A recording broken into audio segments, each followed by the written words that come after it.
Prince George. It's been a great couple of days already. But I wanted to start by telling you about the first time I had an opportunity to give a talk like this. It was in 2009, and I was fresh out of university, and I had this idea. And the idea was this internet thing that everybody was talking about was going to be a big deal. And I was invited to a conference just like this to speak to folks just like you. And I told them about websites and web pages and e-commerce and how it was going to change the world. And I was met with a, let's say, healthy level of skepticism and some hard questions. The funny thing is, they were right to be skeptical at the time. Because at the time, it was still early, right? Like, we weren't really doing business online. E-commerce was still in its early days. And so it would have been silly for all of those tourism operators to run out, to cancel their print advertising, to cancel the highway signs, and to go all in on digital. Right? That would have been a bad idea. However, 15 years later, today about 80% of all trip planning happens online. About 60% of all, did you know that 60% of all tourism revenue is generated through digital channels, right? So I think it's fairly safe to say that this internet thing is here to stay. But I think we're right in the middle of the next big shift. But the question is, where are we in that shift? And that part I don't know, right? So today I'm going to share a lot of ideas, a lot of stories, a lot of things that you could think about when it comes to this artificial intelligence thing, AI thing. But what I want you to do is have that same healthy level of skepticism. Right? I want you to be watching this and considering, are these actually things that I can use in my business today? Like, are they things that could make me a little bit more efficient or effective? Maybe they're things where I could do more with less. Maybe there's things that you'll see today that would allow you to do things that you wouldn't have otherwise been able to do. Or maybe it's still too early. Right? That's the job that I want you all to commit to today. But at the same time, today's session is about you. Right? So what I want is for all of us to feel like we got out of today whatever it is that we came here to learn. So as much as I have this presentation and ideas and things that I'm going to be sharing with you, we have our amazing MC here, Simon, who has volunteered to be a mic runner. So at any point, if you have something that you'd like to ask, if you have something that you're skeptical about, something that you'd like to challenge, please just pop your hand up, make sure that Simon sees you, and we can stop and make sure we get into your question. And of course, we'll have a Q&A period at the end where we can cover anything and everything under the sun that you'd like to ask about. Okay, so let's get into the presentation. Now, I'm going to attempt to answer these 3 questions for you today, and only these 3, and they're big questions. Right? The first question, and I think it's really important that we understand, is how did we actually get here? Because AI didn't just burst on the scene with the introduction of ChatGPT. It's actually been coming along for a while, and so we're right in the middle of something significant, but the question is, of course, where are we? We're going to talk about what's out there. Right? So we probably all, actually, quick show of hands. How many people have tried at some point ChatGPT? How many people have? Okay, just about everybody. It's funny, I did a similar talk 6 months ago in Ontario, and there was like the 3 people in the back, the IT people who had their hands up. Now it's the whole room. Okay, so we're going to talk about what's out there, and I promise you it's not just ChatGPT, but we're going to talk about how we can make better use of those tools as well. And then I have a very specific set of prompts, or a system, if you will, that I would like to offer to you today that I believe will make us all just a little bit better at using AI effectively, no matter which tool we all end up using. So how did we get here?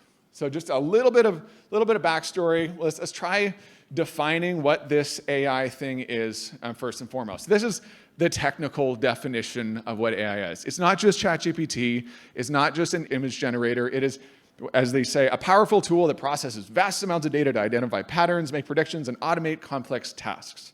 So what does that mean? Effectively, what these things are, these robots, these machines, they're learning on all of the data, all of the information, every book that's ever been written, every blog post that's ever been created, every research paper that's ever been uploaded to the internet. It's learning from all of those things. And then we give it a prompt, and then it tries to predict what the answer to that is in a sequence. Word by word, it basically is just guessing. right? But is really good at guessing, right? Because it has access to all of the information that's ever been created ever. And so it's important to recognize that these things don't actually know anything, right? They're not actually smart. They're not actually human. As much as they might try to trick us, as much as they might seem like they have personality, they're literally just prediction machines. But they're really good prediction machines. And so that if we just backtrack a little bit, just to set a little bit of context, this has been going on, by the way, since about the 50s.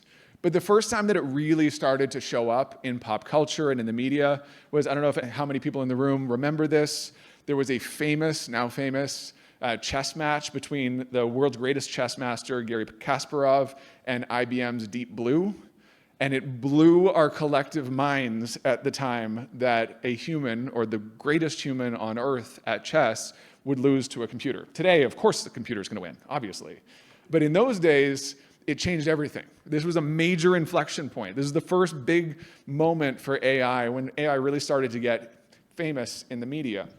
Fast forward to 2009, massively underrated project. This was called the ImageNet models. Probably could have used a branding agency. Harnessing the power of pre-trained ImageNet models. The breakthrough here, which again is obvious to us now, but was this: in 2009, an AI tool was able to look at a picture of an elephant and say, that's an elephant, right? But if you think about it, from 2009, most of us didn't have websites in 2009. In 2009, the first AI models were able to actually start to make some of these distinctions. So now we're starting to get somewhere, right? It's not actually able to do anything yet. It's not useful, but it's starting to get to a place where the building blocks are being laid. And then this was, for the nerds in the room who were paying attention, this was the real pivotal moment. There's a game called Go. If you're familiar with the game Go, it is infinitely more complex than chess. And the data nerds were like, yeah, chess is like bound by a board. Like, of course a machine can figure out chess. There's only a certain number of moves. But Go, no computer will ever be able to figure out Go, because there is a nearly infinite number of moves, and only a human brain and only human creativity will ever be able to figure this game out. And so they put them to a test.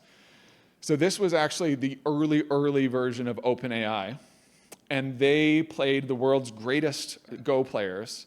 And there's a very famous moment. It's called Move 37, when the human won the first game. But in the second game, it was going sort of according to the way that you would think it would. You don't have to be a Go expert, by the way. But on Move 37, it did something that no human would think to do. And everybody in the room gasped, all the Go nerds. They gasped. And they were like, was the computer giving up? Is the computer glitching? See, I told you AI can't compete against a human because it did something stupid, at least on the surface. But what it ended up doing was trapping the human in a way that a human never would have thought to, and it won in the next series of moves decisively, and then ended up, the human was so flustered that he basically gave up the next match. And the reason why this is such a big deal, and I'm not trying to make you all Go converts, the reason this is such a big deal is because it shows how the computers think differently than us. It doesn't think, well, okay, I'm worried about what people are gonna think. It's not thinking about like, well, other people have done this, so therefore I should do that. It just thinks, well, what is clearly the path to the successful objective that you've given me, and how do I get there, no matter what, right? And that gets a little bit scary when you think about a couple of steps further, but we're not here to talk about the future, we're here to talk about your business. Then we have the big moment that we're all familiar with, right? OpenAI. OpenAI was founded actually as a safety organization. The whole point of OpenAI was some of the smartest scientists in the world got together and they were like, this thing, it can beat humans in chess, it can beat humans in Go. Now we're starting to get to a place where we need to rein this thing in. And so they formed a nonprofit organization, which when all of a sudden billions of dollars were thrown at them, so they're a very for-profit organization now. But they were a nonprofit organization at the time, and the whole purpose was to rein this in, to make sure that smart, responsible people were in control. And lo and behold, OpenAI launched ChatGPT. It became the fastest growing thing in the history of the world ever. Nothing in the history of the world, think about that, nothing in the history of the world has ever grown as fast as ChatGPT. So we got Netflix took 18 years to get to 100 million users, Instagram 2.5 years, TikTok was unbelievably viral. We were all blown away with how fast TikTok got to 100 million users, 9 months. ChatGPT was 2 months. Fastest growing thing in the history of the world ever, by far. And so we had 100 million people using ChatGPT in 2 months. Today we have many more hundreds of millions than that. But I wanted to share something that I think, and this was, by the way, only released in the last couple of weeks, but this blew my mind. There's something in the AI world that we refer to as vertigo. And vertigo is that moment when you peel back the onion, you revealed something about AI, and you feel like the floor just fell out from underneath you. And I had that moment when I tried out this tool. It's called Notebook LM. It's by Google. We'll talk more about Notebook LM later. But effectively what it does is you can upload anything you want in the world to it. It's a research assistant. You can upload anything you want. You can upload your shopping list, tourism data, your analytics from your marketing reports. And not only will it create a searchable database, it will create a podcast for you. And so what I did today is I created a podcast of this presentation. And I'm going to play that for you in 1 minute. But the podcast, what I want you to notice is not just the fact that it has two people talking to each other. Notice how human it sounds. Notice the ums, the ahs, the pauses. You know what? I'm going to shut up here, and I'm going to let the robots tell you about it. Welcome to the Deep Dive. Today, we're virtually heading up north, to the Northern BC Tourism Summit to check out this presentation all about AI and how it relates to tourism businesses. Yeah, and what I found really interesting about this presentation is it's not just like a high-level, fluffy overview of AI. Right. This is like down in the trenches, practical advice that people can actually use today. I like it. So walk me through it. What are some of the things that people are going to learn? They cover a lot of ground. We're talking about language models like ChatGPT. Yeah, okay. And it's not just about, words. They also talk about AI for images. Okay. So think of DALL-E as like your own personal graphic designer that can whip up a stunning ad campaign in minutes. Oh, well, as someone who has spent way too much time wrestling with graphic design software, that sounds amazing. Right. Yeah. And it goes even further. They talk about video generation, video editing, transcription, even website management tools that use AI. Wow. So they're really driving home that like AI is in every aspect of content creation now. So it sounds like they lay out all these amazing tools, Yeah. but are they just throwing tech at the wall and hoping something sticks? Yeah. Not at all. They actually spent a good chunk of this presentation talking about how to use the tools effectively, which is, equally important. Right. They emphasize that AI shouldn't write your content for you, but it can supercharge it. I like that. Yeah, it's about collaboration, not replacement. Thank you, robot friends. Now, I literally just uploaded the PDF, and that's all that I did. I didn't tell it to say any of those nice things. I didn't pay it, because that was very nice. Thank you. But this is available to all of us. And not only that, if we do the very same thing, we can also search our information, and it can learn on the information that we fed it, and it can effectively become our own AI model. So for example, I asked, what are 5 things we can take away from today's presentation? Again, using only the slides that I uploaded. And it told me very quickly and very succinctly, these are 5 specific things that you all, hopefully, are going to learn today.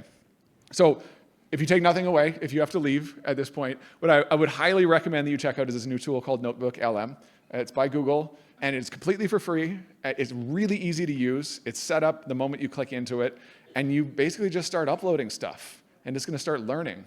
I'll share, and I wish I could share who we're doing this with, but you may see it in the news pretty soon. We're working with one tourism organization to basically take the entire database of all of the information that they have available to their operators, including hunting regulations, how to start a business, where to get funding, where to get financing, and creating a searchable database just like this. So people no longer have to read through a 500-page PDF. They can just type in, hey, where do I go to get a fishing license? Boom, it's going to tell them. So anyways, this isn't about Notebook LM. This is about where we are in the evolution of AI. And that moment that we're at right now is where the robots are really starting to be useful. Right? They're really starting to be able to synthesize data. They're starting to be able to interpret the things that we're giving them.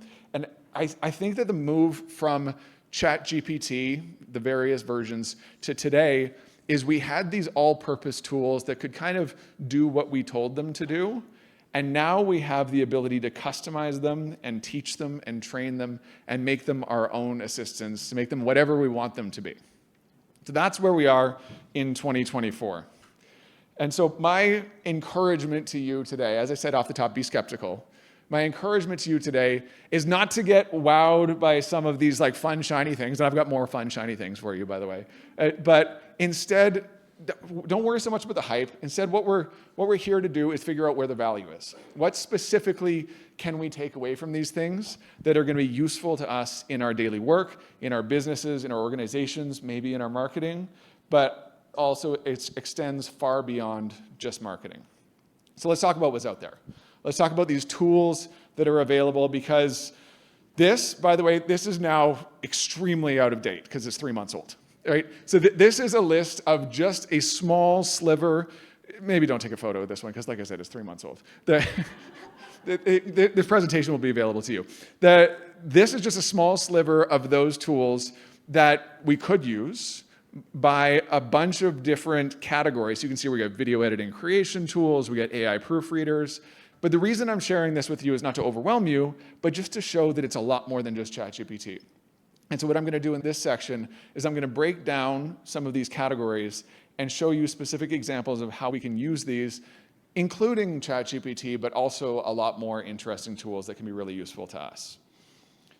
So first, we've got language. So I want to show you an example of how we can think more broadly about using language tools than perhaps just make me a shopping list, although it's great at that. By the way, has anybody seen that thing where you open your fridge, you're like, I don't know what to make for dinner. You take a picture of your fridge and you ask ChatGPT, based on the ingredients that are in my fridge, what should I make for dinner? Try it when you get home, by the way. It nails it every single time. You need to have a little bit more than just ketchup and beer, but if you have a couple of vegetables in your fridge, it'll work. Okay, so how we move from the basic make me a shopping list to making it an assistant, making it something that's really useful, is we start to give it more challenging prompts, right? And when I say challenging prompts, here's an example. Here's one that I added into ChatGPT. And basically what I said is, I want you, ChatGPT, you are a digital marketing expert and you're working on a content plan for a small hotel in Red Deer, Alberta. Your objective is to attract more shoulder season visitors, create a marketing plan that includes the content, advertising, and other activities backed by a cohesive strategy and this is, by the way, one of my personal heroes, Rory Sutherland, founder of Ogilvy. Don't worry about that. He's an absolute legend when it comes to AI and when it comes to advertising and strategy. But notice what's different about this prompt than what we see in most prompts. Most prompts are, what should I post on Instagram today? Right? That makes a lot of assumptions. That assumes that Instagram is the right channel. It assumes that we should post today, right? It assumes that it knows anything about us and it knows anything about our audience. But when we give these models much harder questions, when we respect them enough to go higher level, we give it the breadth and the scope to give us much better answers. And so there, I'll just show you a sample of how it answered that question, but you can see it started off in a very Rory Sutherland, if you know who I'm talking about, you know, a very Rory Sutherland way. But basically, it started to build out what those of us in consulting would charge literally thousands of dollars for. And it starts to say, well, here's our core strategy. We want to leverage perceived value and behavioral triggers. Here's our message and storytelling, perception-focused content. And then it starts to go into our headline ideas. And we can start to follow up and ask more and more questions. And we can get to the point where it has now planned out the entire year, the entire quarter. It knows what we should be doing, when we should be doing it, what we're investing in, what we're not investing in. And then we can say, okay, what should we post on Instagram today? Right? So when we give it harder questions, it gives us better answers. And this is, I'll share with you, I use different AI tools every single day. This is still challenging for me to remember that, oh yeah, like it has all of the knowledge in the history of the world available to it. Like I don't need to treat it like Google. Because we've all learned to speak to Google like we were speaking to a 5-year-old, right? Nobody actually talks the way that we Google. Right? If you think about the actual words that you type into a search engine, that's not English. But we can talk to an AI the way that we would talk to a human, or not only that, we can talk to an AI the way we would talk to somebody who has access to all of the knowledge in the history of the world. Okay, so that's one. And by the way, there's lots of tools out there, not only ChatGPT, there's Gemini, there's Claude. Claude is great for creativity. By the way, Claude was created by this group called Anthropic. Anthropic was a spin-off, not to get too much into the drama, but it was a spin-off of ChatGPT, and they were specifically created because they thought ChatGPT had gotten too capitalistic and they were a little bit too dangerous. So their specific focus is safety. Gemini, meanwhile, is Google's tool. Choose your own adventure. They're all ultimately heading in the same place. They're all trying to solve the same problem. So they all kind of do the same thing with different flavors. Then we've got images. Now, Images is sort of the next obvious thing that these tools can do, right? Now, I will spoil this by saying your Instagram feed should not be all AI images, right? Your marketing should not consist entirely of AI-generated content. Please don't do that. But there are lots of really fun and creative ways that we can use images. We can use it as supporting content. We can use it instead of B-roll. We can integrate it in fun and interesting ways. We always want to be disclosing. But I'll share, just for example, this sort of fun little experiment that I did with Meta AI. So Meta AI is their new tool. Meta is Meta, they're the Facebook company. And so this one is available for free. And if you just go to meta.ai, you can use this today. It looks a lot like ChatGPT, but it actually operates a little bit differently. We can create all kinds of different fun, creative things. But the reason I wanted to use this to demo to you today is because it actually shows you how it's thinking. It actually displays for you what it's generating as you're typing it in. So it's almost like you can see into the AI's brain as you're giving it your prompts. So what I did is I just gave it a very simple, very normal prompt for a stock style image that we might create. Then I maybe threw in a little twist there at the end. So let's just have a look here. So I typed into our little prompt box here. I said, I want you to create me an image that shows 3 friends. And so it's starting to generate. It's like, okay, 3 friends fishing in the Bulkley Valley. Starting to go, okay, well, I understand fishing. I understand the Bulkley Valley. They're fly fishing. Starting to get a little bit closer. Salmon are jumping out of the river. Okay, there's the salmon. One of them is dressed like a clown. Now this threw it for a loop, right? I wanted to see, I was like, this is not something you would normally see in the Bulkley Valley, and it took a minute, but there we go. We have our clown, so thank you very much. And there are dragons fighting in the sky, so let's go on and just add a couple of dragons for good measure. Make it hyper-realistic. Note, by the way, and we'll talk about this in the tools method, we always want to be telling it the style of anything, whether it's Rory Sutherland, where it's hyper-realistic. We can customize everything. But then I said, you know what, screw it. Let's make it a cartoon in the style of Family Guy. And then it took a minute because it had to regenerate the entire image from scratch. And then finally, once it had done that, it gave us our 4 selections, and we can use any one of these. But now we have our 3 friends in the Bulkley Valley fishing with a clown with dragons for some reason. I don't know why. So this is a Meta AI demonstration. You, I'm sure, will be much more creative and much more applicable or realistic with your prompts. But I wanted to show this just to be like, we're not limited by anything anymore. We can create anything we want. And so from a content marketing or a digital marketing perspective, what's exciting about this is that lack of limitation. Up until now, we were in a very finite marketing ecosystem, right? We could only make the things that we could shoot. We could only write the things that we had time to write. Now we're literally only limited by creativity because all of these tools exist to help us to make whatever we want. By the way, we can also make videos.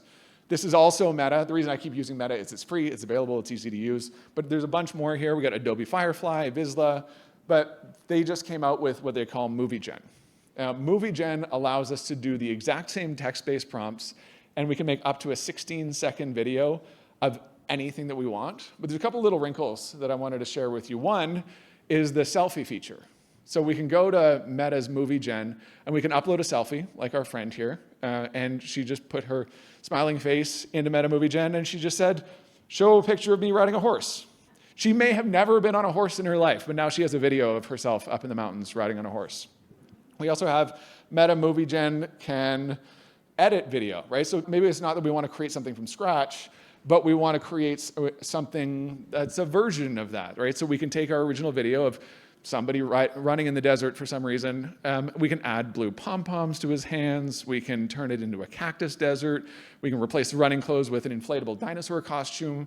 Literally anything that you can imagine. You can not only edit images, you can now also edit video. This is, by the way, free and available. And the great thing about this is it's so much different from that first major shift, right? Because if you think about if you were in business in 2009, 2010, building a website was daunting.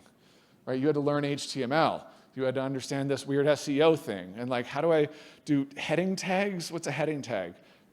This is the entire thing. This is how technical it gets. You upload a video and you type in this prompt. Now, of course, you can get better at it. And that's what I'll tell you about in our third section, how we can develop ourselves, how we can get better at writing prompts. But the great thing about this is we're not limited by technical ability. Everybody has access to these tools right now. We can also, this is one of the tools that I wanted to share with you, and this is what's breakthrough from Meta Movie Gen. It might not seem like a big deal, but basically you can take a video and you can upload it or generate it, and you can be like, what would this sound like? And based on the information, it will actually create the sound that otherwise that should have been in this video. So you notice, and maybe cover your ears for a second here. It imagined the sound of the waterfall, but it also imagined the string quartet playing in the background for some reason. Right? So we now have the ability to create text prompts that can help us with strategy, can be our assistant, can help us to make decisions. We can make images, we can edit images, we can make video, we can add sound to video. So we're starting to build this whole creative suite of things that we can do. But honestly, and Simon, we have a question, if you don't mind. Do a bunch of like little clips and make a reel using that? 100%. So if I understand the question correctly, and I'll paraphrase, what if I created a bunch of little clips and then edited them together to make like an Instagram reel? Yeah. 100%. Yes, and so maybe I'll tangent here for a second, but I appreciate that because it's a really good question. How do we use this for social media? And like, is it okay to use this for social media? Well, I think that that's a great idea, right? So if we are creating something and we're like, for example, we want to teach people something, or we want to give ideas about things that they could do or see or whatever, and we preface it by being like, I used AI to show you something that otherwise I wouldn't be able to show you, and then I clipped together a bunch of different AI-generated videos, I think that's awesome. I think this is a great application. The only line that I would draw, and I'm sure this wasn't what you were asking, is if we pretended, right? If we passed it off and we said, like, look at this incredible kayak going over a waterfall. Aren't I so incredible and brave and strong, right? Maybe that's not the greatest use of AI, right? But if we are disclosing, if we're using it in a creative way, if we're allowing us to do something we wouldn't otherwise have been able to do, I think, clipping something together in a reel is a great application of the technology. And so all of that stuff is fun, right? All of that stuff is the stuff that we like to talk about, the stuff that shows up on social media, that gets a bunch of clicks and views. Where I think the real unlock is actually underneath. I think it's in the processes, in the work that we're doing. And AI is incredibly effective at making us able to do more with less time. I'll give you a very personal and specific example. Video editing and transcription. So as Simon mentioned off the top, I run eLearning U. Every week we do a news show called This Week in Digital, which means that I have to have an entire video editing team, right? To take out all of the times that I mess up, all the times when I say something I shouldn't have, the ums and the ahs. No, I don't. I literally upload the video to Descript and I say, make me sound better. And it takes out all of that garbage, right? So for video editing and transcription, and by the way, video editors, I'm not saying that you're obsolete. You are very important. This is a hack. Okay, so video editing and transcription, what Descript will allow us to do is, if we use this software specifically, is to take a video and upload it. Instantly, it's able to hear all of the content in the video, transcribes the entire thing, right? So great, we've got a transcription. It's not perfect, but it's fine for editing. Then what I'm able to do is go through and just select the text that I would like to remove. I highlight the text, hit delete, it's gone from the video, and it's gone from the audio at the same time. And then beyond that, I can use AI within something like Descript to make me sound better, so I can elevate the sound quality, right? Take out all of the ums and ahs. I can say, hey, you know what? This video was 15 minutes. I wish it was 5 minutes. And just click a button, and it will figure out how it can move things around and compress it. And now all of a sudden it's a five-minute video. And then, you know what? I need this for Instagram. I need to create a bunch of Instagram reels. So I want you to find 10 clips, the most interesting clips from this video, so that I have stuff to post on social media. Done. So imagine, it's cool and it's fun and it's interesting to be able to create a dragon flying over the Bulkley Valley, right? That's, it's interesting, but this is literally going to save you hundreds of hours of time if you're editing video, even if you're editing text, if you're editing audio. So Descript, Adobe Premiere, Wondershare, all available right now. And it's honestly just one example of how AI is changing the way that we're able to do the work in the background. This, I think, I had another vertigo moment when I saw this. This one was introduced about 9 months ago, so it's a dinosaur at this point, but it was by Shopify, and they introduced something called the Website Assistant. And the way that they introduced it, I thought was so clever. So the founder, Toby, who he's brilliant and I think is one of my favorite Canadian entrepreneurs, he came out and he said, listen, the reason Shopify exists is because entrepreneurs are heroes. Entrepreneurs are out there fighting the fight, they're building their businesses, they're trying to have a website and do digital marketing at the same time. And he said, what does every hero need? Every hero needs a sidekick. So he said, what we created is actually called Sidekick, and it's an AI assistant built into every Shopify website. And it looks like a regular old chatbot, right? The ones that we love and hate, probably. I'm not a big fan of chatbots, but this chatbot is a little different because they have access to all of the Shopify information from all of, and by the way, not just the support articles, all of the data, all of the user information, all of the problems that people have had, and this is the really interesting part, they have access to all of your own website information. So they know which pages people go to, they know which pages people leave from, they know where people are scrolling, where they're clicking, where they're not clicking. You're able to use this little friend here, this little sidekick, to say, let's say, for example, I'm a winery. And they're like, this year, all of a sudden, the Syrah's selling like crazy, but I can't seem to sell a bottle of Petit Verdot. Why? It will say, well, have you tried changing the image on the Petit Verdot page? Or I noticed that the menu that navigates you to the Petit Verdot page isn't as prominent as the Syrah page. Maybe together we could change the button. And you're like, yeah, that's cool, but like I don't want to have to call my website developer, and like I don't have any budget left this quarter. And the AI assistant is like, no, I got you. I said, if you want to change the button, all you do is go to this menu, click this button, enter this information, and you're done. And you're like, I need you to make it even simpler for me. And it's fine. I got a step-by-step checklist. And do exactly this, follow my lead, I got you, we'll get through this together. Because the Sidekick knows everything about Shopify, it knows everything about your users, and it knows everything about your website. So when I saw this, I was like, this is different. Because this isn't just some fun toy where we can get it to write us nursery rhymes and stories and write us a blog post that we can post on our website. This is baked deep into the things that we're already using, and it's making us significantly better at the work that we're already doing, right? So again, we will need video editors, we will need audio editors, we will need website designers, but we won't need the website designer to be able to change the button on our page that takes us to one page or the other, because we'll have an assistant that can do that. For your information, by the way, Shopify isn't the only platform that has it. It just happens to have been the first and probably the best. Squarespace has one. Wix has one. WordPress says that they have one. Don't use it yet. But I love the team at WordPress, but they're just so slow. But if you have Shopify, you're in luck because it's amazing. So the website assistant, again, just like what I wanted to show you with video editing and transcription, it's less about the fact that AI can edit our videos, although it is that, and it's more about the fact that it's starting to be embedded in everything that we use and every tool that we have access to.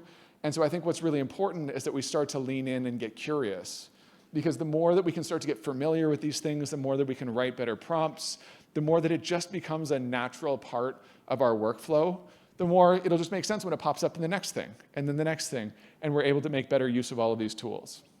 I also wanted to show you one. This is super nerdy, but I just happened to be on a project for a luxury hotel resort when we were implementing exactly this. And it is insights and analytics. Now, the problem that we were given was the marketing team, the finance team, the operations team, all the people inside this organization, they had access to data, right? Wonderful. We love data. But they showed us the folder of the data. Every week, they had 12 reports. Every month, they had another 20 reports. And each one of these reports is multi-tab spreadsheets. I'm like, what are you doing with this data? And they're like, we're trying to read it, but we don't have time. So effectively, we're spending dozens of hours per week creating reports, and we're not doing anything with it. So we're like, there has to be a better way. There has to be an AI assistant out there that can fix this for us. Because, like, sure, we could go to ChatGPT and we could just dump it into ChatGPT and say, what does this data tell us? And it would probably do a pretty good job, but we needed something a little bit more stable, right? Something that we could use on an ongoing basis. And so what we found is, first of all, Notebook LM, what didn't exist yet, I wish it did. We can absolutely use Notebook LM for that. But we found a couple of others. And these are, by the way, the only tools that I'm showing you today that cost money, but they're in the neighborhood of like $50 to $100 a month. So if you're spending 10 hours a month on reports, this absolutely is worth your time. So this one is called Akio, or Akio. Sales team didn't even seem to know. So in Akio or Akio, what you do is you, one, integrate all of your analytics. So your Google Analytics, your Facebook Analytics. If you have Salesforce, if you have an e-commerce or online booking, you integrate it. And so that's a really simple click that you can do. And two, you upload all of your reports. It doesn't care what those reports are. Those reports could be how many sheets you folded today. It could be how many new guests you got. It could be how much money you spent on advertising. You just upload it, and then you say, I want you to describe the goal of this project. So you say something like, track daily signups, revenue, and new business generated by marketing, and it just makes all of this stuff for us. But in addition to making all of these reports for us, it'll be able to interpret this. And so we're not limited by every month we have to just have this pie chart, or every month we have to have those product lines. We can, on the fly, anybody in the business can ask it questions, can ask it to tell us, what does this mean? Where did you get this information? And so if you are in a high data situation, if you are somebody maybe at a DMO who's dealing with a lot of this information, this can be a huge unlock. By the way, I wouldn't start off throwing your credit card down on one of these bottom two. I would start off with the free one, Notebook LM, see what it does, and then see if one of these things makes sense. All right, so we got insights and analytics. But now I want to talk about how to actually use this stuff effectively. And then I also want to make sure that we have plenty of time to just hang out and talk about this stuff and ask questions if we want to.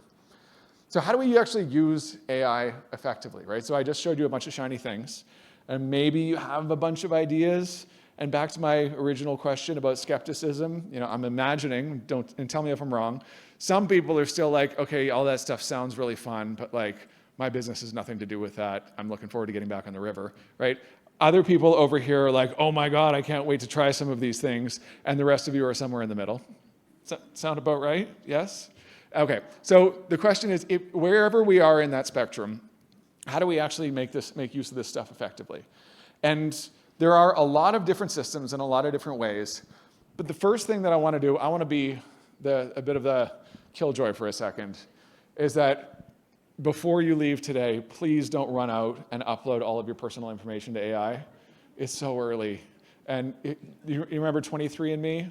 How all of us were getting our DNA checked, and we thought it was a great idea to just send blood to some tech company? Everybody has access to our DNA now, right? So I'm not saying this is 23andMe. I'm not saying that they're a scam or they're going to get hacked, but you never know. So what I would say is risks and concerns, things we need to be careful of when it comes to AI is, one, always protect your data. Right? So a lot of these tools that we're talking about, Notebook LM in particular, Akio and Domo, right? A lot of these business-focused products will tell us how wonderfully secure and cared for, and they take our spreadsheets and they put them on a pillow and they're caring for them overnight, making sure that nobody touches them. In reality, we have to operate as if this stuff is going to get out, right? So talk to your lawyers if you have them, but I would say always protect your data. So what I like to do is I go, let's assume that every single thing that I'm uploading into an AI tool is at some point going to get leaked.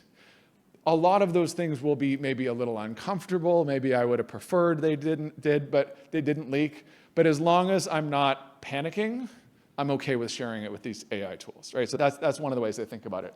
Another way I think about it is our search history, right? So how many people would like to have their Google search history made public? If you got a text message today saying, by the way, somebody hacked Google and they're tweeting out your last 500 searches, would you be happy about that? But now it is entirely possible and likely, if we're using these public, free, and open tools, that what we're searching may at some point be made publicly available. So just know that, right? Before we get too excited, before we run out and put all of our personal information on these tools, let's be aware of the fact that these tools are actually learning from us. And this is one of the interesting things about the way that these language learning models operate. Not only did they learn from everything that ever was published to the internet ever, but they're also learning every time we put a prompt in, every time we upload a file, every time we use it in any way, it's going, oh, this is what the humans want from me. This is what the humans think is a successful response. So it's constantly learning from us. So we always want to make sure that we're protecting our data. Never, never, never share information that's not ours. Customer credit card information, for example. Let's not upload those spreadsheets. And then, sort of what I was alluding to is just if everybody knew that we had used AI for this, would you be comfortable? And this kind of goes to the Reels question from earlier, but I also think about this in the context of a press release, a blog post, a website copy, an image that we might use in an email newsletter. So I read an email newsletter that goes out every Monday. It's called The Brief. I think a few people here are subscribers. We use AI all the time. We generate funny or weird images that we put into the newsletter. I feel totally fine with people knowing that, right?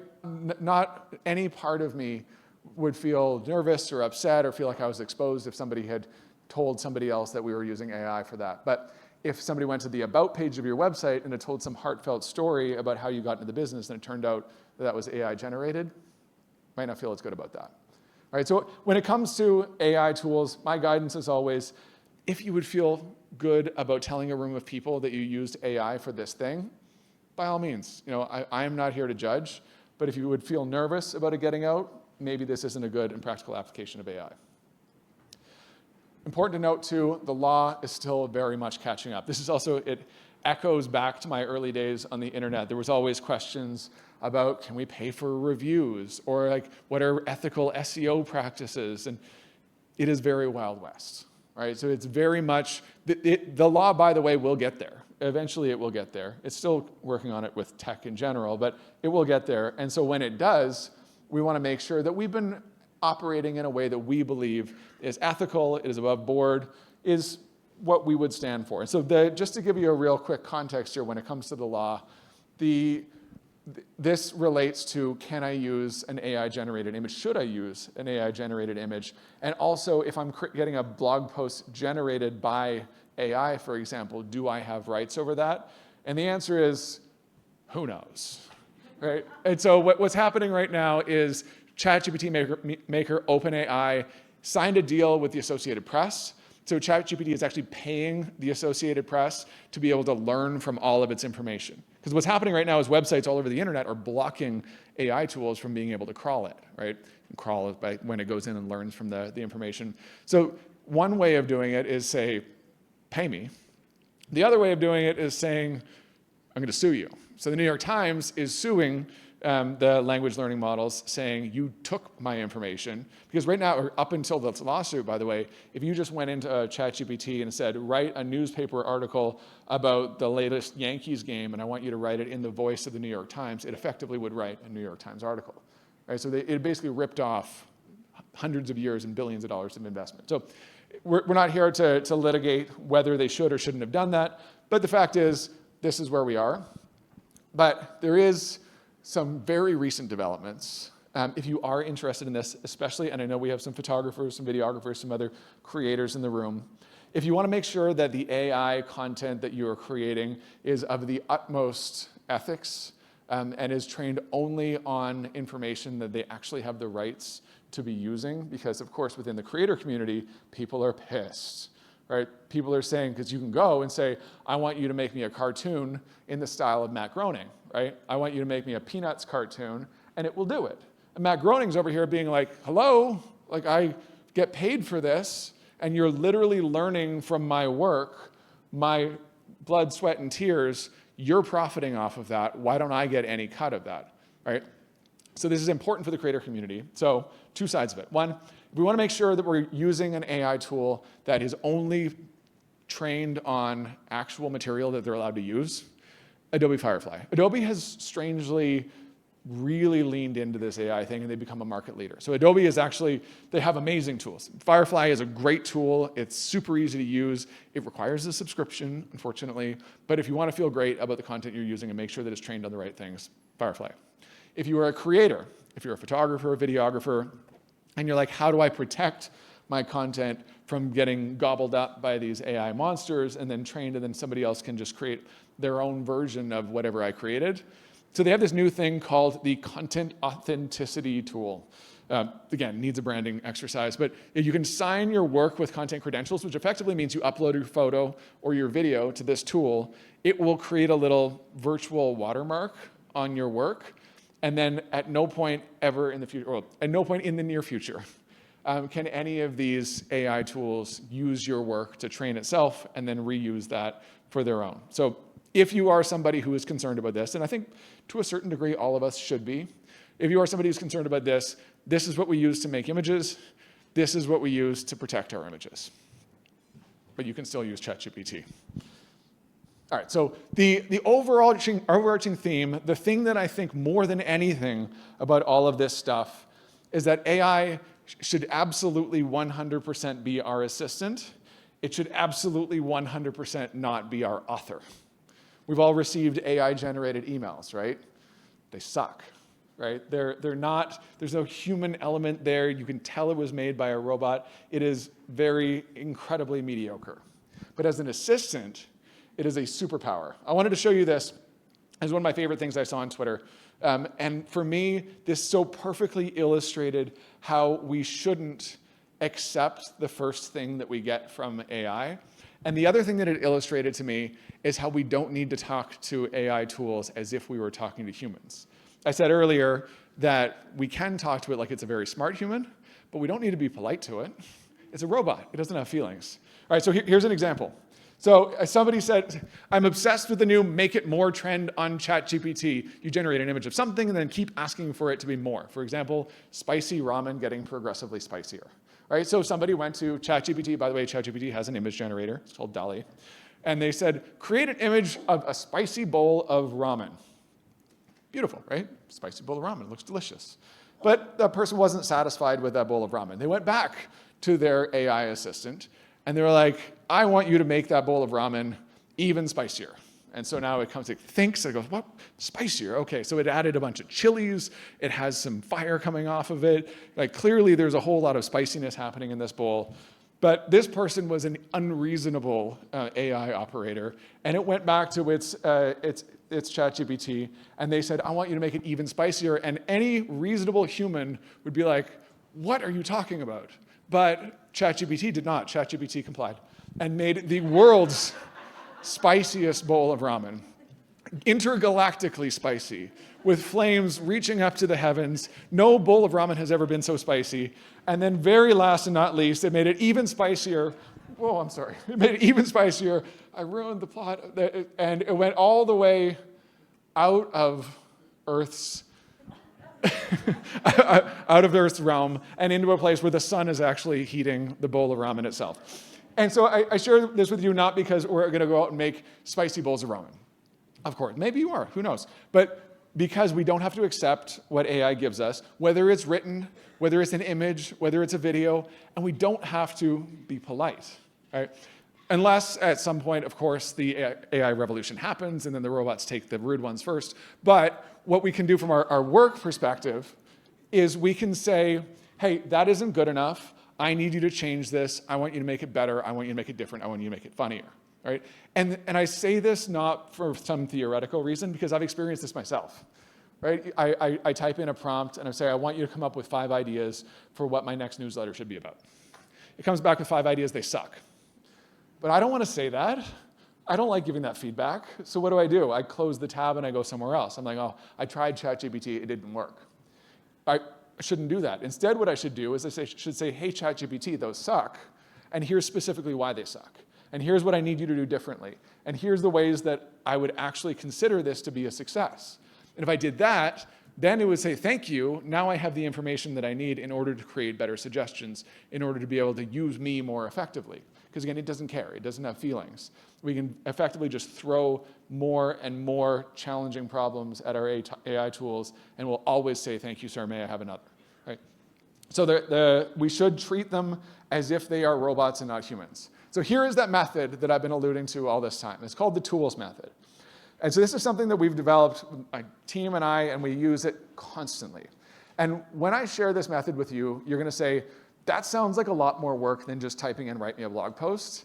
And yes, absolutely it is. And that's the whole point, right? But we're not writing a whole blog post. We're not building a whole marketing strategy. We are only giving it the information that it needs, and then it's doing all of the work for us, right? So we need to remember this isn't Google. We're not just typing in a single phrase. What we are doing is we're giving it the information that it needs so we can use all of the information ever made available to the internet ever and harness that for us. So when we use the tools method, by the way, this can be used on any AI service. The first thing we want to do is train our assistant. Right, so because it doesn't know, It's just an all-seeing, all-knowing AI tool, that it doesn't know that we want right now it to be the expert in developing tour experiences for Northern BC. We don't know that, it doesn't know that we want it to be the funniest caption writer that has ever existed in the history of Instagram. It doesn't know that, but we can tell it that. And the moment we do, all of a sudden it's like, okay, I know who I am now. And so we can train our assistant by either just telling it or by giving it information. We can upload our brand style guide, for example, and say, I want everything that you write for me, everything that you create to be within my brand style guide. Like, cool, done, got it. So we start by training our assistant. I'll give you an example of what I mean by this in a minute. Then we have to give it an objective. And we don't like giving objectives, right?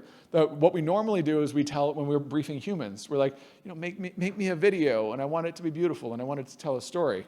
But robots don't understand that. Robots understand, I want to get 1,000 more people to come visit Smithers next year. And be like, cool, gotcha. I'm going to figure out how to do that, right? In the same way that it did when it was playing Go, right? In the same way that no human would have thought of Move 37, the robot could.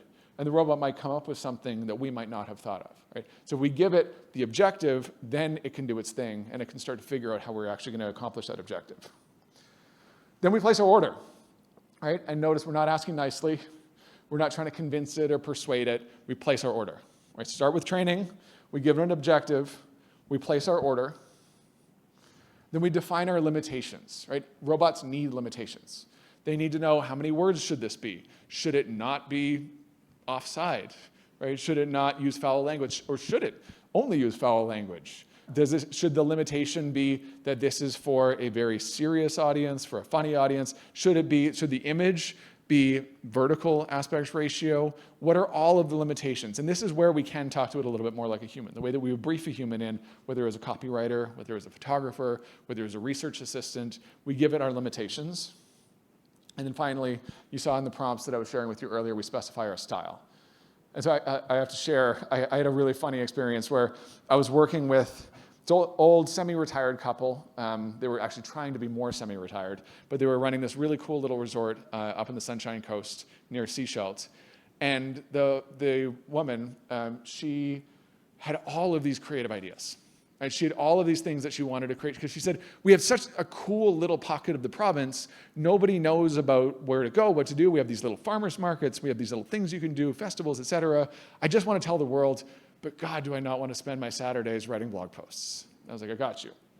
And so what I did is I trained, and this was about a year ago, by the way. I showed her ChatGPT, and first of all, blew her mind. Right? The fact that we had AI, she had no idea.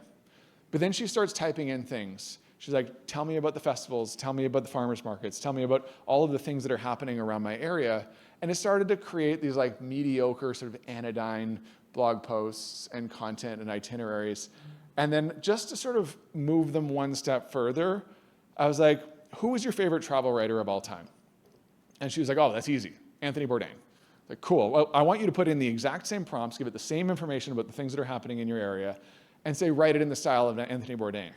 Sure enough, what comes out? It's as if you were watching the start of No Reservations.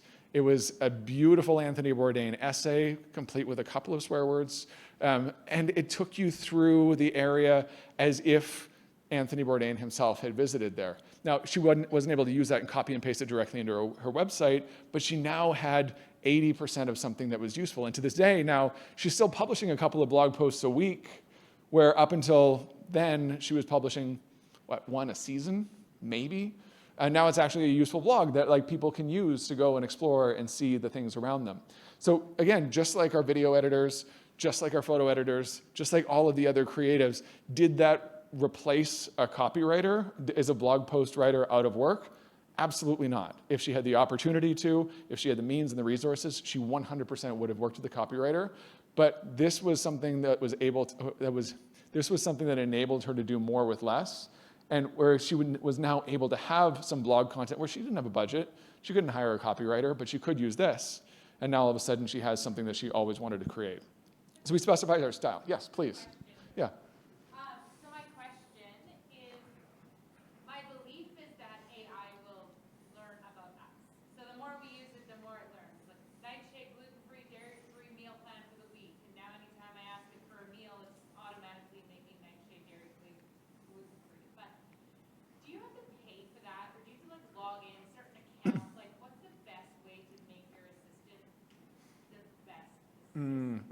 Yeah, great question. Yeah, so maybe I'll paraphrase just so everyone can hear it and you tell me if I get it right.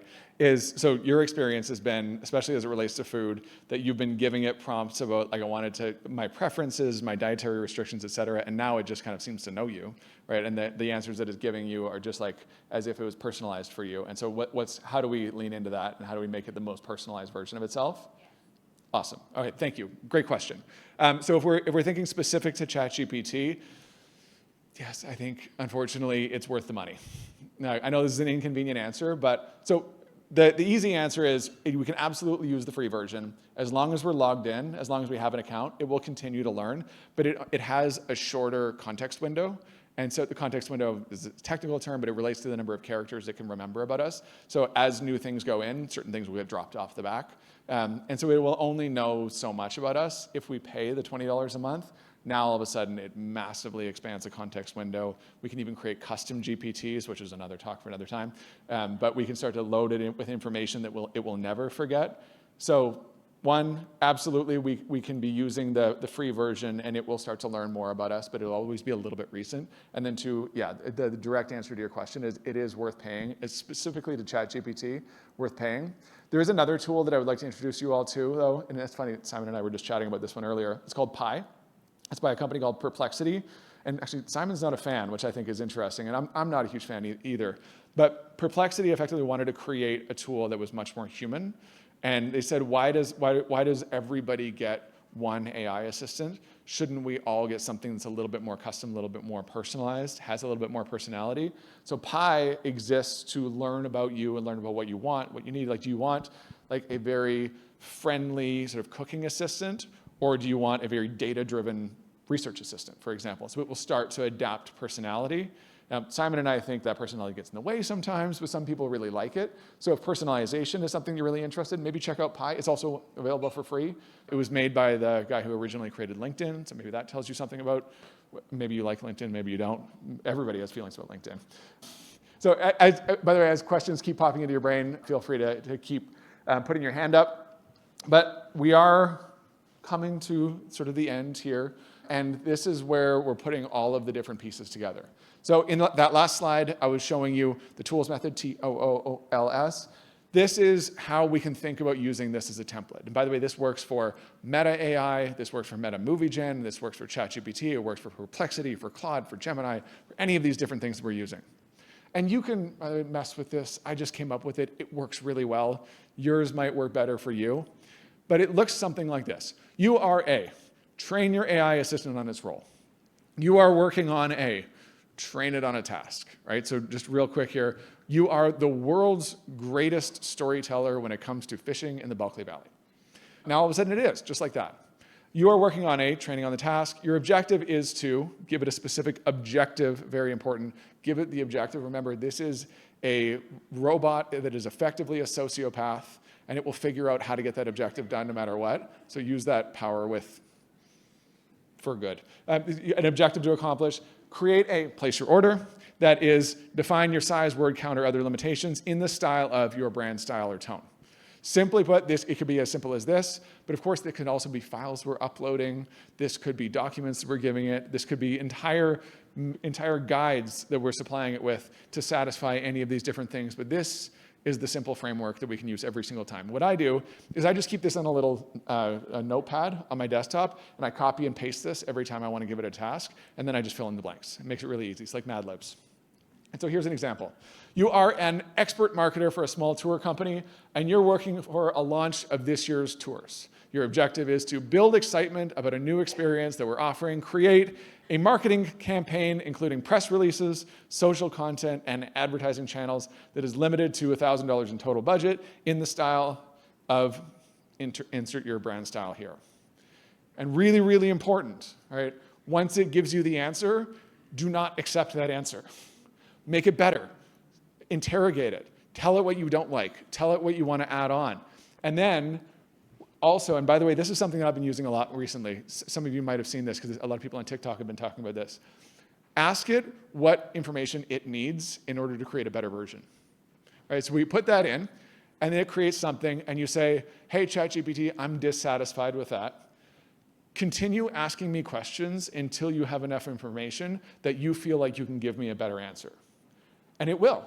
It'll ask you questions about the brand, about your objective, about your hopes, and about your dreams, all the things you want to do. And then once it's finally done, then it'll be like, all right, I've got enough information. Here is a significantly better version of that. So writing effective prompts comes down to the tools method. And so what I would put to you is, what is a business challenge that you're working on, and how could that apply to the tools method? And notice I use the word business, right? Because I think very often AI, we think about AI as being a marketing tool. It's for images, it's for blog posts, it's for press releases. I actually think it's much more effective if we go to the core of the business and we think about, okay, what are some processes? What are some things that we can do? What is sucking up the majority of our time? And how might we use a personal assistant to make us a little bit better at that? Yes, we have a question at the back. Yeah, so I spend way too much time on SEO, and I think Google's kind of unhappy with the whole AI revolution, even though they're kind of part of it, at least in search. How do you optimize AI for SEO and not trigger a bunch of repercussions through Google?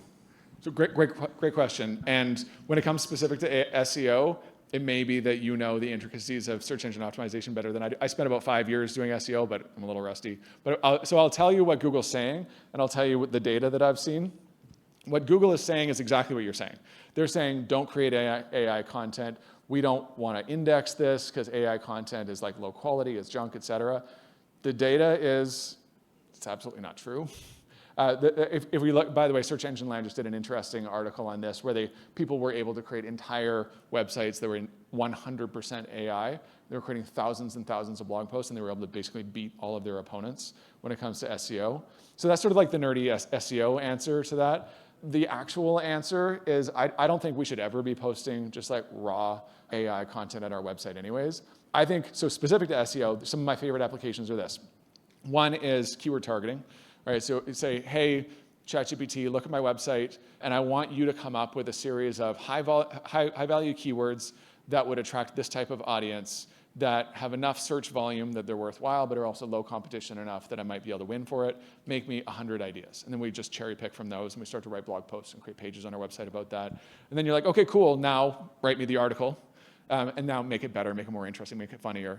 And then we export that to a Google Doc, and then we put our own, and this is sort of like the specific answer to your question. I think we should always add a human layer on top and forget the search engines, but just because like we're humans talking to humans, and we want to make it for our own personality. And if we do that, whether Google actually is penalizing for AI-generated content or not, we're never going to get penalized. And then the final and a little bit more technical, I think when it comes to then structuring our content for SEO, we can say, all right, now take this article, because I don't like to I don't think in headings and like bold text and things like that. So what I'll do is I'll take that exact same article, put it back into ChatGPT, and I'll say, add a series of headings and subheadings, and you might even say, you're an SEO expert. I don't want you to change any of the things that I've said, but I want you to add in headings that are going to be friendly for search engines. I want you to add in internal links, all of the other elements, and it will just do it, right? So we can use it to be our assistant, and I think that's probably actually, it's a great question because it's a good example of how it's a really good assistant, it's not a very good author.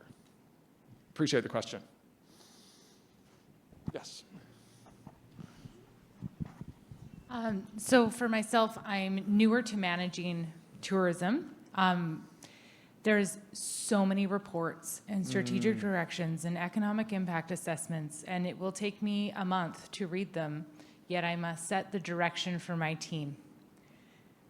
What is the best tool to input all of this data and have it synthesize it for me so it can be my helper? Yes. Because it's extremely overwhelming, right? Great question. Yes, thank you. And just to reiterate, tons of data, tons of information, right? Are you operating a DMO right now, or like a city DMO?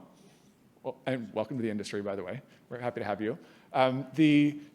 Tools specifically is one, the Notebook LM tool that I was just sharing with you. I have a little bit more faith that Google is going to protect our data than most other companies. So like if it's sort of gray as to whether or not you should be sharing it on the internet, like that's probably a good one. Because it's literally created to be a research assistant. So you can do exactly that. You can upload all of your reports. You can even like create a different section for each month. And then you could ask questions like, is this month better than last month? Or what did we do differently this month or last month? So you could start with Notebook LM. The other thing you could do, and I would probably do, is pay for the business version of ChatGPT, and then you can create a custom GPT, which is much less technical than it sounds. You literally just go up to the top right corner, say custom GPT, and then you can do the same thing. You can load in all of your information, and then you can give it a script that says, you are my research assistant. Every month I'm going to load in reports. I want you to produce insights, basically summarize this for me and my team. So Notebook LM, I think, and the business version of ChatGPT with a custom GPT. You're welcome. Yes. Thanks, Connor. I have actually a question for the room. I had the experience that ChatGPT lied to me. Yes. And I was very baffled by that. I had the free version, and I gave it prompts, and it learned about a project more and more, and eventually it said memory full. And I thought, oh, I don't exactly know what it means, but I'll see. So I said, do you remember that I asked you this question, whatever it was? And it said, yeah, I do. Here's what I said. And I was like, no, that definitely wasn't the answer. It's like, oh, my bad. And then it came up with something else. And I was like, wow, that's crazy. It actually created a whole new story of something that, and so I'm wondering, I mean, it makes a difference if you have the free version or a paid version, but, is there this element of where things can actually go wrong? Yes, great question. So did you want to put that to the room? Okay, hands up if you've had what we call a hallucination, where an AI is lying to you. Yeah, but probably half of us who have used AI. So there is a technical term for that, and it's called a hallucination. And the AI people are trying to make hallucination not a thing. It is absolutely a thing. And so to that specific example, I'll just remind everybody of something I said earlier. It doesn't actually, as much as I'm saying this is the all-seeing, all-knowing expert on everything, it doesn't actually know what it's saying, right? It's just predicting based on past information. So by the way, if anybody is using the previous version of ChatGPT, ChatGPT 4, type in, ask it how many R's there are in the word strawberry. I promise you will start an argument, because it will tell you two. There's clearly 3 R's in strawberry. But what you'll do is you'll be like, no, ChatGPT, you're wrong, there's 3. And it will, with all of the confidence of a male podcaster, will tell you that there are 2 R's in the word strawberry, and it will never give up on that. So I'm glad that you asked that, because it is really important that we understand that there are hallucinations. We should always be skeptical, and we should always fact check. If it tells us something, go, great, that's really interesting. Now I'm going to go and verify that that's actually accurate. And it will gaslight you. It'll tell you that that's not what you said, or this isn't the conversation that we had. And so thank you. That was a great question. Thank you. So I'm gonna be a bit of a downer, but I'm gonna preface this by saying that I use AI pretty much daily, like all the time. But knowing that the laws have not caught up with where we're at with the technology, I really hesitate, as a lot of the people in the room probably are, as a creative person myself, or as someone who has businesses that have benefited from creative people like photographers and writers, videographers. I've always been very aware that there's a lot of potential for exploitation of other people's work. 100%. So mostly I use AI for my own, working on my own work, but, and as a manager as well, I have a team of people, we could totally use this for different ways to increase our capacity. But I hesitate to bring this to our team and say, start using these tools. And I actually started looking for an ethical course, I guess, on how to use AI ethically. Because if you go looking for this, I could not find anything. Whether it was a 1 hour thing that you buy from Udemy or whatever, could not find a single course online anywhere that would talk about the ethics of AI and how to use it well. Do you have any resources, or do you know of anyone working on something like that? So one, that is a phenomenal idea for a course. You got me thinking, because obviously I run eLearning U, and we have courses like this. Two, I think the reason why nobody's done it yet is because this industry is still so secretive. right? Like they won't tell us what data they've actually trained on or what their secret sauce is or any of those things, right? So it would be difficult, with the exception of Adobe, right? Which are like, they've kind of made it their thing. Like Apple is about privacy, Adobe is about, we want to make sure the creators are compensated for their work. So, I mean, the course, I guess, would be a single bullet point. It would be like, use Adobe. So, but you know, you're right to ask that question, and I appreciate it, and thank you for that. I think the best advice that I could give right now is that like we all get to make our own decisions about what we feel good about. If we're creating, so here's generally how I think about it, and how I instruct my team to do it, and usually when we're advising a creative team, is to say the easiest place to start is we're going to use it frequently. We're going to use it to make us faster, more efficient, better. We're not going to use it for anything public facing. Nothing goes out into the world that was generated by AI. And that's how we avoid, you know, using other people's work and like having creators not be compensated for their work when, you know, otherwise we would have had to pay for a graphic designer, a photographer, something like that. And so mood boards, sure. You know, new ideas, absolutely. But the public facing creative always has to come from an actual creator. I think that's the easiest place to start. And then you might start to find little things. Like for me, you know, like I said, I'm using stock photos in my newsletter anyways. And so I'll just create like goofy little things with ChatGPT, and I feel fine about that. Other people might feel differently. So I think if we can start from that place of nothing public facing, and then we go, okay, what is one more layer of the onion that I still feel good about? And then maybe you're just like, screw it. Everything is, I'm gonna make that podcast, I'm gonna publish that on Spotify, I'm just gonna like spread AI junk out into the world. Who am I to say that that's wrong? I mean, eventually, as you say, the courts probably will. But at this point, it's really just a personal decision. I think it's exactly the right question to be asking right now. Thank you. Yes, please. A slightly more boring application perhaps, but just internally as a small business owner, it would be really helpful to have more internal business processes type of documentation. How to do the simple day-to-day stuff or monthly pieces so that if one manager's away or on holidays or sick, somebody else can easily step up and follow a little thing and do it. It just takes time to put those pieces together. So are there tools that can allow you to just do the thing and it capture that and create a document?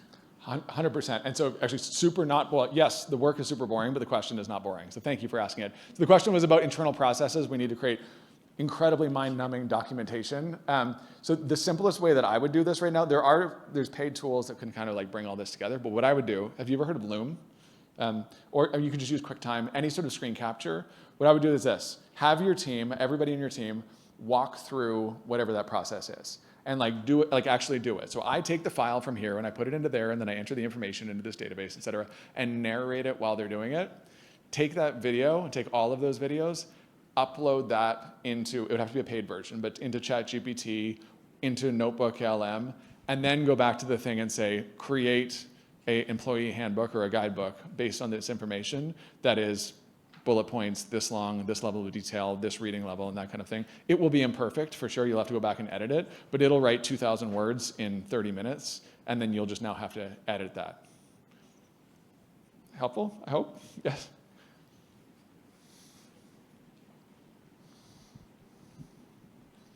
How are we doing on time here? We got 15 minutes, so we're good. We're right on time. All right, this is another question on ethics, and I actually recorded part of your presentation, took slides, put it into ChatGPT, and asked Chat to interact with us here. But this is a great question. As AI continues to evolve and automate more aspects of the tourism industry, how do you foresee the balance between human labor and machine-driven operations shifting, and what impact might this have on job displacement in the future of tourism?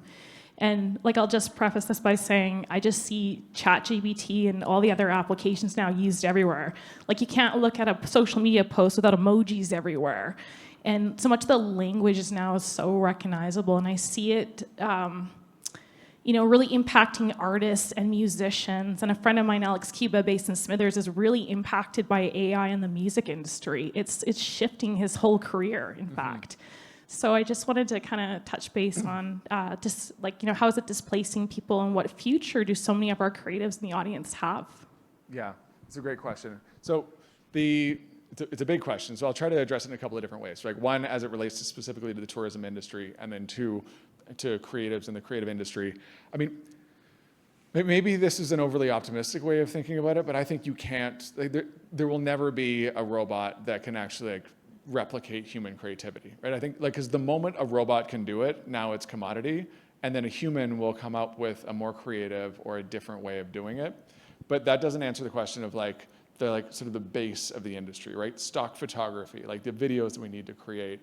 I don't know, how I can be totally honest with you. I think that it's incumbent on all of us who are paying for creative work to make sure that we are, to the previous question, being as ethical as possible, make sure that the people who are making the stuff are getting compensated for it.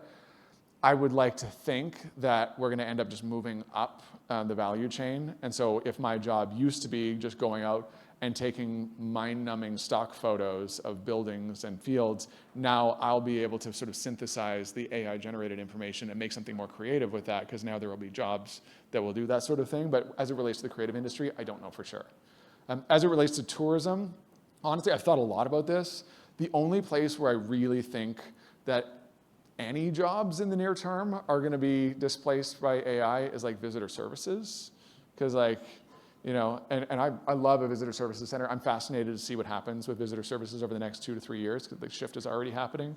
But aside from that, so I'll share one quick story. Maybe it's relevant, maybe it's not. But this has helped me to frame this whole, is AI going to take my job conversation?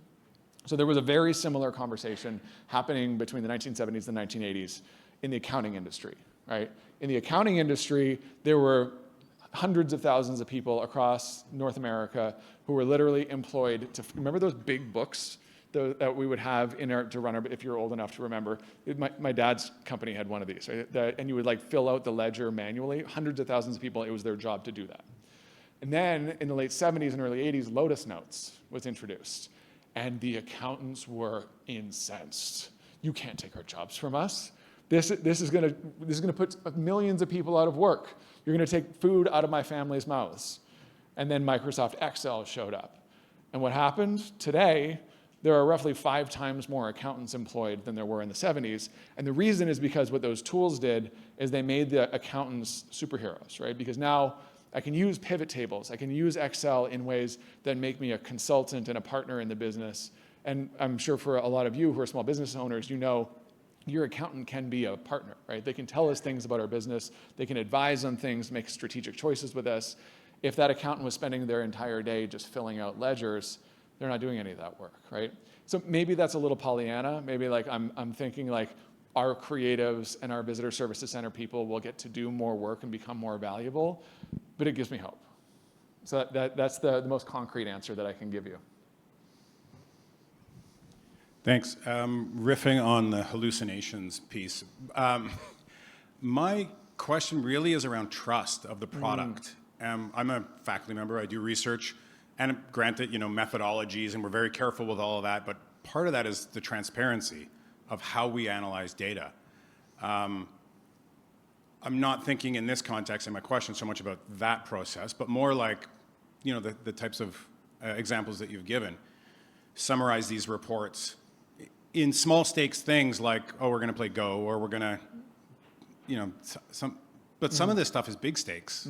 How trustworthy is the product? If we don't know the analytic processes behind it.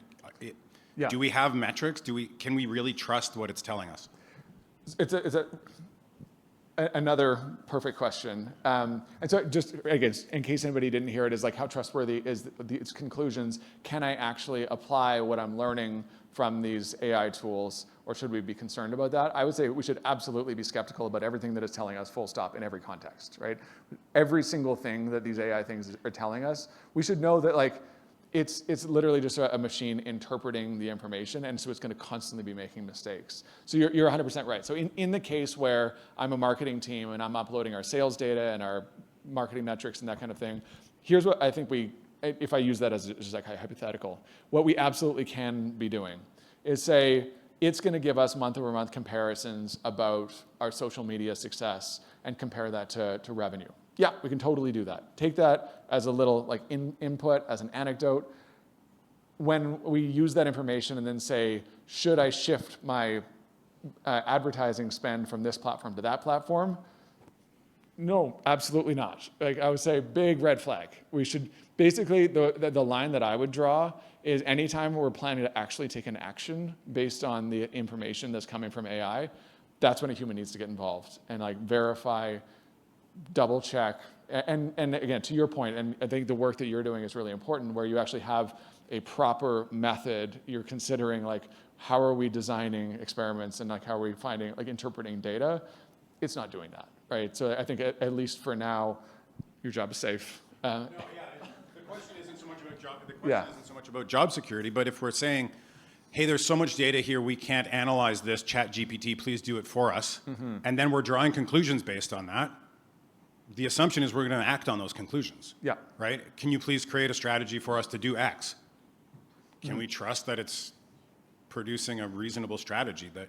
Yeah, it's a really good call. Yeah. And this is to everybody, but specific to your question, I think the simplest thing to do there was, let's say we uploaded reams of data and it said, hey, I see this specific opportunity here. I'm summarizing it in this way.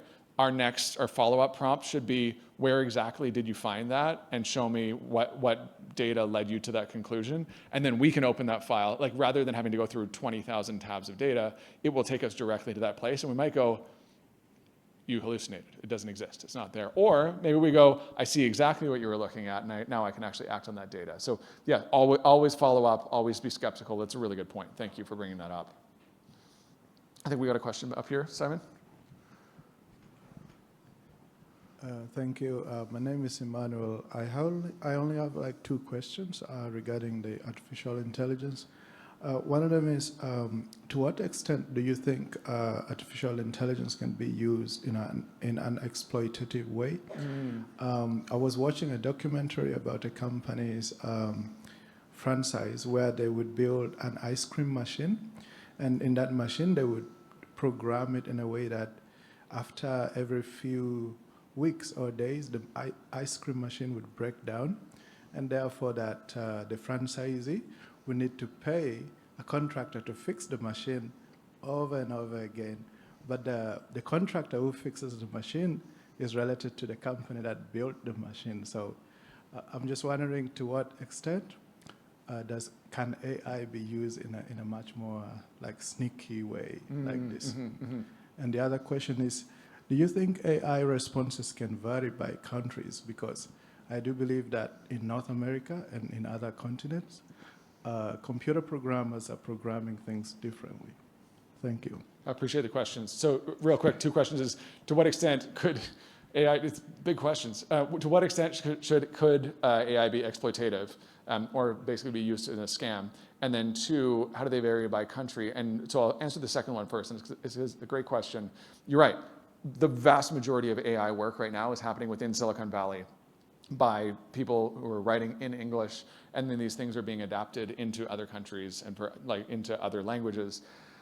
So the reality is right now it's always going to be North American centric. Like we can train it, and because it has access to, say, like the Asian internet, the European internet, to the Australian internet, it has access to that data. So we could say, hey, I want you to act like a historical expert on, for example, Mongolia, right? But it's still going to be, you're right, through the filter and through the lens of like a North American computer programmer. So I think that's one of the limitations we have to be aware of, at least in the near future. To your first question, I think this is why it's so important that we all get comfortable with these tools, because the short answer is yes, absolutely. It is constantly and consistently being used in exploitative ways. I wasn't going to talk about politics today, and I won't, but let's just say be very, very skeptical about any content that you see online for any party, for any cause, for anybody, because as you can imagine, to your exploitative question, there are literally armies of people out there right now using AI to create content, to polarize, to divide, to convince us of everything on all sides of every spectrum, right? So can it be used in an exploitative way? Yes, absolutely. And so what I'm doing, and not to make this an age thing, but what I'm trying to do with my parents is show them what the tools can do. I'm showing them that video, the Meta Movie Gen video. I'm showing them what I can create with ChatGPT so that when they're scrolling Facebook, because yes, they're scrolling Facebook, and then they see a deepfake video of somebody who clearly did not say that. Please don't send that to me, Mom, on Messenger. that she knows what the tools are capable of. So can they be used in an exploitative way? Yes, absolutely. And I think the best thing we can do is to educate ourselves so that we can identify that when it happens. Yeah, I think we have time for, how are we doing here? Like, yeah, we have time for maybe 2 more questions. I think we had a question there again at the back.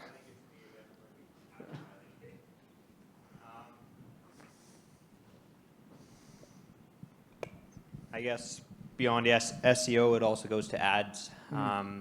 Google and Meta obviously are very involved in AI. And at this stage, how much are we seeing the ad delivery being steered by AI algorithms that are learning on our clientele and our clicks and all these things? And will we see a change in that kind of digital market space? Or No, the change is done. It's over. it's already underway, yeah. AI has completely taken over digital advertising. And yeah, this is another talk for another time. But very, very quickly, I'm sure if you've been buying ads, I'm sure you've probably seen the Meta Advantage program. Snap has an Advantage Plus program now. Everybody's introducing these new programs. Basically what it is, if you used to buy Facebook ads in the old days, like 3 years ago, you remember having to define the audience. What were the interests? You can even upload, what their postal codes were. We don't do any of that anymore. There's this really interesting writer, and I think you probably have read his work before, John Loomer. He did an experiment. He's one of the most respected names in digital advertising. He did an experiment where he took his 20 years of experience and built out the most complex and expertly created Facebook ads campaign using retargeting data and information, and spent probably the better part of a weekend building this campaign, and then ran it in parallel with a campaign where he opened it up and clicked the Advantage button. The Advantage button won. Right, so it's over. It's done. AI has taken over Facebook, Instagram, Google advertising. Where the human is still necessary, though, and this is why I think there's some hope for us, humans, is that we still need to decide that we're going to advertise on Facebook, right? We still need to decide how much we're going to spend, what our objectives are going to be, what are our products going to be, what is the creative concept. But when it comes to things like who to target, where to target, what are the specifics of that, that's all AI. Actually, they've been doing this for years. They just didn't tell us about it, and now the secret's out. And I believe, was there one more question? So we're just about out of time. Okay, well, those were amazing. Thank you all. I appreciate it. And I just have one last thing that I want to leave you with is I'm just going to, you'll all get this so you can go through it yourself. But if you just want to get started, just want to try out these tools for yourself, a bunch of things you might try, generate an unlimited number of new content ideas and everything through. We've talked about all of these things today, but I wanted to put it on one screen for you. So please take your picture quickly or else Simon's going to kill me. And then the last thing, it is, as an author, it's mediocre. As an assistant, it's amazing. I would love for all of you to join us on we have a ton of free resources on eLearning U, specifically This Week in Digital, where every week I do a up to 10-minute video about everything that's happening in tourism marketing. It's completely free. You can sign up at elearningu.com/thisweekindigital and come hang out. We have a really good time there. And thank you so much for all your questions. Oh, yes. I really appreciate you all joining me. And Simon, for your enthusiasm. Thank you. Well, that was unbelievable. Thank you. I